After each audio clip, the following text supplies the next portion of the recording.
Sì, essa aqui tem um pouquinho de erva e chama e título também se acaba bebe para bebida bom. Então, e meta de ebuquita para missinha e muito não para não beber té de nos erva natural. Antes, nos antepassados, nos abuela, abuelo, nan turta para trabalhar com erva curativo, então não tratar té para nós muito não. Então, no opinião passada não tem doctor. Então, mi lo no kepa e cultura vai perdi. Então, pensei trabalhando ultimamente ano passado pe buki papi tin colibri. Então, é uma boa acolhida. Então, ano aqui é meta de kinderboekenweek. É tema da giga groen, dus giga verde. Turcosi naturaleza.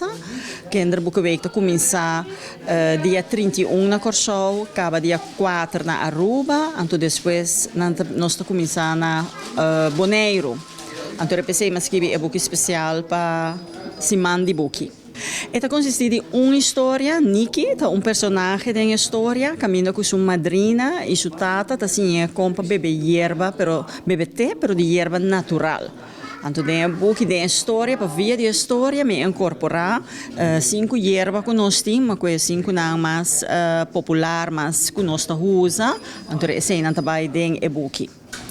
Então, explica também, dus tem conta, pero para trás tem resumen, caminha com emocional e docente não por mira, para Kiko cada erva tá bom. Dus no caso aqui, me escolhe, por exemplo, lemongrass. Então, lemongrass tá bom para verkoud, para quentura, para gripe. Então, se não botar seguir com orégano, me tem erva buena, erva role anis, que te ajuda muito não, por exemplo, se não tá hiper, ou não pode dormir bom, tem erva que te relaxando por um teste.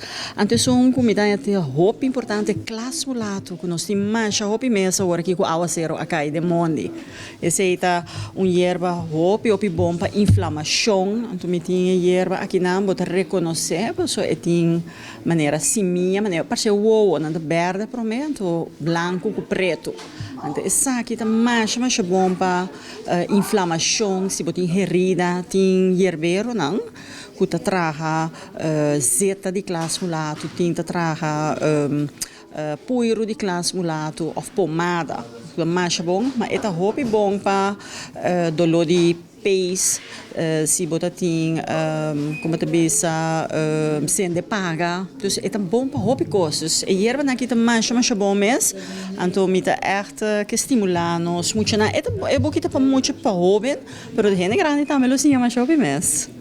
Exatamente, para traspassar nos conhecimentos, para nós muitos dus para a ganância reconhecer de algum de nós erva motivar para não purba e beber té de nós erva natural, então assim para não vira bom, queda bom. Na porranha é bom que está obtenível na Bonaire, na Bruna, a nós na Bruna na meet and greet, está obtenível também na Del Mar na Bonaire, na Corsou, me lancele já luna o dia 31 na não chaluna, não chaluna é outra semana, dus kinderboekenweek na Mensing, já março me lota na Bruna, depois de kinderboekenweek nós seguimos para Aruba. Caminho com já sabra na Plaza Bookstore e na me lo apresentar e book dia 5 de novembro. Antocaba e semana depois do weekend do Wet Bookstore. Nós estamos